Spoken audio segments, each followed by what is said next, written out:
ஏன் பழுகுற? யோ உனக்கு மனசாட்சி இருக்கையா? இப்பதான் ஒரு பொண்ணுக்கு என்ன பிடிச்ச சந்தோஷமா இருந்த அநேக சந்தோஷம் மண்டையில போட்டியா? ஏன்டா அந்த பொண்ணுக்கு உன்னை பிடிக்கலனா நான் என்னடா பண்ணுவேன்? நான் என்ன பொண்ணோட அண்ணனா அப்பனா? என் பையனுக்கே பொண்ணு கிடைக்காம பிரம்மச்சாரியா? நீ வேற. யோ எனக்கு நல்ல பணம் கிடைக்கணும்னு உனக்கு எத்தனை அபிஷேகம் பண்ணிருக்க? லூசு பையல, உனக்கு கல்யாணம் பண்ணிக்க பொண்ணு வேணும்னா ஒரு நல்ல ப்ரோக்ராம் பார்த்து உன் போட்டோ கொடு, இல்ல நீனே ஒரு பொண்ணை பார்த்து லவ் பண்ணு. அதை விட்டுட்டு எனக்கு அபிஷேகம் பண்ணா உனக்கு எப்படா பொண்ணு கிடைக்கும்? இதெல்லாம் ஏன் நீ எனக்கு முன்னாடியே சொல்ல? ஏன் உனக்கு மூளைன்னு உன்னை மூளையில வைக்கவா கொடுத்துருக்கேன்? அதை யூஸ் பண்ணி யோசிச்சிருக்கணும். சரி அதை விடு. உனக்கு டெய்லி பூஜை பண்ற எனக்குன்னு நீ என்ன யோசிச்சிருக்க? வெயிட் பண்ணு, வரேன்.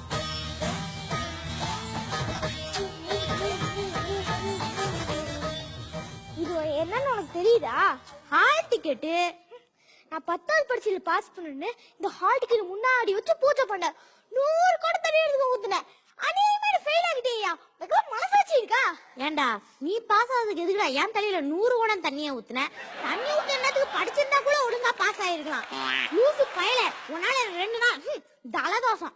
என்னது உனக்கு ஜலதோஷமா? என்னால நம்ப முடியலையே. ஏண்டா என்ன டெய்லி காலையில 4 மணிக்கு எழுப்பி விடுறீங்க, பாலாபிஷேகம் லிட்டர் லிட்டரா என் பாலையில பாலை கொட்டி வேஸ்ட் பண்றீங்க. அந்த பாலை ஏதாவது ஏழை குழந்தைகளுக்கு கொடுத்து அவங்களுக்கு புண்ணியமாவது கிடைக்கும்ல. இதுல மதிய பூஜை, சாயந்தர பூஜை, அது இதுன்னு பகல் முழுக்க டயர்ட் ஆக்கிறீங்க.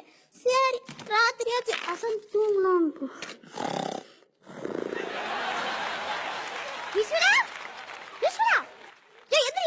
அப்பயே நள்ளிரவு பூஜன் மிட் நைட்ல எழுப்பி டார்ச்சர் படிச்சிருக்க. நீ எல்லாருக்கும் கொண்டு வச்சிருக்க. உங்ககிட்ட பேச யூஸ் இல்ல. உங்களுக்கு பூஜையும் இல்ல, அபிஷேகமும் இல்ல.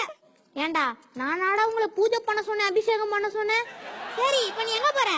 இனிமே உன்னை நம்பி பிரயோஜனம் இல்ல. நான் வேலை தேடி இன்டர்வியூக்கு போறேன். எனக்கு மட்டும் வேலை கிடைக்கல அப்புறம் இருக்குது உனக்கு. டென்ஷன் வாங்க வேண்டிய வயசுல இன்டர்வியூ போறான் பாரு. வேலை கிடைச்ச மாதிரிதான்.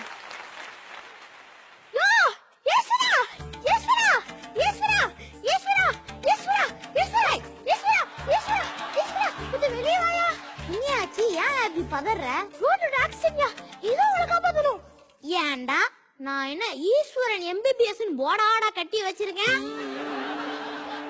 அவனை முதல்ல போய் ஹாஸ்பிட்டல்ல சேர்த்து விடுங்கடா. சென்னை தான் இப்படி சொல்ற? ஏண்டா எங்கேயாச்சும் வேகமா போக வேண்டியது, அப்புறம் கீழே விழுந்து ஆக்சிடென்ட்னா காப்பாதுன்னு கத்த வேண்டியது. நானா அவனை வேகமா ஹோசன இல்ல நானா டாக்டருக்கு படிச்சிருக்கா? சின்ன இருந்தாலும் எங்க காப்பாத்தணும் கடமை தானேயா? ஏன்டா இப்படி ஊர்ல இருக்கிற எல்லாரையும் நானே காப்பாத்தணும்னா ஹாஸ்பிட்டல் ஒன்னு எதுக்குடா கட்டி வச்சிருக்கீங்க? ஊர் ஃபுல்லா கோயில் கட்டி வைக்க வேண்டியது தானே.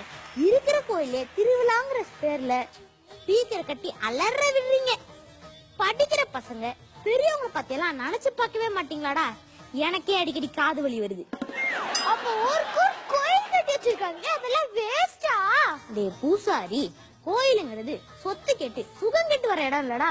இந்த கெட்டு போன கலியுகத்துல ஊருக்கு ஒரு கோயில் கட்டி அந்த இடத்தையாவது சுத்தமா வச்சு இந்த பாவம் பண்ண மக்களுக்கு எல்லாம் அங்க வந்து நின்று நாம ஏன் கெட்டோம், அடுத்தவனை ஏன் கெட்டோம், இனிமே கெடாம என்ன பண்ணணும்னு சிந்திக்கிறதுக்காயா கட்டி வச்சிருக்காங்க. அப்ப மனுஷனை பத்தி என்ன சிந்திக்கவே இல்லையா? நல்லா சிந்திச்சானுங்க. அங்க வந்துதான் நம்ம இப்படி கெடுது அடுத்த இப்படி கெடுக்குன்னு பிளானே போடுறீங்க. அப்ப நாங்க கடவுள்கிட்ட இருந்தே கேட்க கூடாதா? டே பூசாரி, இங்க பாரு, உனக்கு மட்டும் இல்ல எல்லாருக்கும் ஒன்னு சொல்லிக்கிறேன். உங்களுக்கு உடம்பு சரியில்லையா டாக்டர் கிட்ட போங்க. பணம் வேணுமா வேலைக்கு போங்க. உங்களுக்கு பரீட்சையில பாஸ் ஆகணுமா ஒழுங்கா படிங்க. அதை விட்டுட்டு இனிமேல் எவனாவது எதுக்கு எடுத்தாலும் கடவுள் பேர் இழுத்தீங்க கல்லால் அடிப்பேன், ஜாக்கிரதை.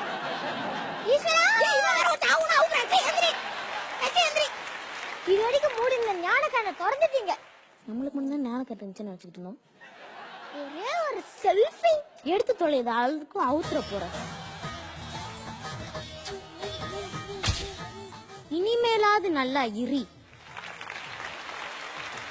ஆஹா, சிவன் கூடவே செல்ஃபி எடுத்தாச்சு.